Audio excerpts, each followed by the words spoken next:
Assalamualaikum warahmatullahi wabarakatuh. Saya Isma Zakia Khaira dengan NIM H540124032 akan menjelaskan tentang regresi linear berganda lanjutan. Next, ini kita akan bahas materi korelasi parsial, variabel dummy, R-square terkoreksi atau adjusted R-square, dan stepwise regression. Nah, yang pertama ini ada korelasi parsial, yaitu untuk melihat hubungan murni antara dua variabel dengan mengendalikan variabel lain. Korelasi sederhana bisa bias karena ada pengaruh variabel lain. Langsung ke contoh. Contohnya itu hubungan pendidikan atau X1 dan gaji itu Y dipengaruhi pengalaman kerja itu X2. Nah, korelasi parsial bikin kita tahu seberapa kuat pengaruh pendidikan terhadap gaji setelah pengalaman kerja dikendalikan.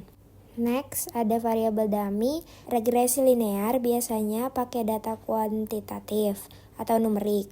Kalau ada variabel diskret, kategorik atau kualitatif, maka kita ubah ke variabel dummy. Variabel dummy dikodekan biner yaitu 0 atau 1. Contohnya, laki-laki itu 0, perempuan itu 1.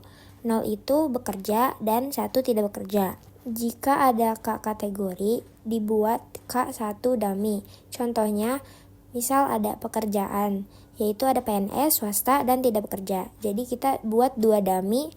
Nah, dummy satunya itu 1 jika PNS, 0 jika tidak bekerja. Nah, dummy 2-nya itu 1 jika swasta, 0 jika tidak bekerja. Ini kasusnya jika tidak bekerja, jadi kategori acuan. Next, ada R-square terkoreksi atau adjusted R-square. Nah, R-square biasanya selalu naik kalau variabel ditambahkan, walaupun variabelnya tidak relevan. Kalau adjusted R-square ini bisa naik atau turun. Jadi lebih realistis menilai model. Tujuannya itu mencegah memasukkan terlalu banyak variabel tanpa alasan logis. Contohnya, di situ ada model A dan B. Model A itu R-square-nya itu 0,82, adjusted R-square-nya itu 0,80. Kalau model B itu R-square-nya 0,83, jadi naik gitu dari yang model A ke B. Kalau adjusted R-square-nya itu 0,79 atau jadi model A ke B itu turun. Karena adjusted R-square-nya itu lebih besar di model A, maka model A lebih baik karena variabel X3-nya itu tidak memberi kontribusi berarti. Next, ada stepwise regression. Stepwise regression itu teknik memilih variabel terbaik dalam regresi berganda untuk mendapatkan model paling efisien. Nah, jenis-jenisnya itu ada forward selection atau mulai dari model kosong tambah variabel signifikan. Yang kedua itu ada backward elimination, dia itu memulai dari model penuh terus hapus variabel yang tak signifikan. Yang ketiga itu ada stepwise atau both, kombinasi antara keduanya, yaitu bisa tambah atau hapus variabel di tiap langkah. Lanjut ke interpretasi hasil EViews dan RStudionya. Nah, di situ kita bisa lihat cos-theta atau intercept-nya itu 15, 7, 6, 6, 29.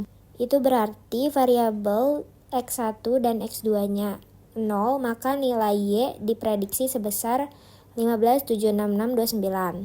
Nah, lanjut X1-nya itu di bawah konstanta. X1 itu artinya jika X1 naik 1 unit, akan meningkatkan Y sebesar 0,737,423. Lalu ada X2 di bawah X1 itu artinya jika X2 naik 1 unit akan meningkatkan Y sebesar 0,549935. Karena hasil X1 dan X2-nya kurang dari 0,05 maka hasilnya signifikan. Nah, untuk R-square dan adjusted R-square-nya itu ada di bawah X2. R-square-nya itu ada 0,587709, artinya sekitar 58,77% variasi Y dapat dijelaskan oleh variabel X1 dan X2. Sisanya 41,23% variasi Y dijelaskan oleh variabel lain di luar model. Untuk adjusted R-square-nya itu di 0,570164, itu nilai ini sedikit lebih rendah tapi tetap menunjukkan model cukup baik. Karena adjusted R-square-nya itu tidak jauh berbeda dari R-square. Artinya variabel X1 dan X2 yang digunakan memang relevan dalam model. Lanjut untuk F statistiknya itu ada di kedua dari bawah. Itu hasilnya 33,49851. Hasilnya itu menunjukkan bahwa X1 dan X2 secara bersama-sama berpengaruh signifikan terhadap Y. Karena prob F statistiknya itu 0,000 yang artinya itu kurang dari 0,05. Selanjutnya ada uji T statistik itu yang ada di atas di sebelah prob. Uji T di X1 itu 6,901298. Probnya itu 0,0000. Nah, kalau di X2 itu T-nya itu 3,614654. Itu probnya itu 0,0007. Nah, itu juga signifikan. Kedua T statistiknya itu signifikan karena kurang dari 0,05. Artinya baik X1 maupun X2 masing-masing berpengaruh signifikan terhadap Y. Lanjut ke RStudio. Di sini saya akan menjelaskan singkat saja karena datanya itu sama kayak hasil EVIUS barusan. Jadi intercept itu ada di paling atas itu 1,577. Sama aja jika X1 dan X2 0, maka Y diperkirakan sebesar segitu. Juga ada X1-nya itu di bawahnya intercept yang itu yaitu investment. Terus X2-nya itu di export.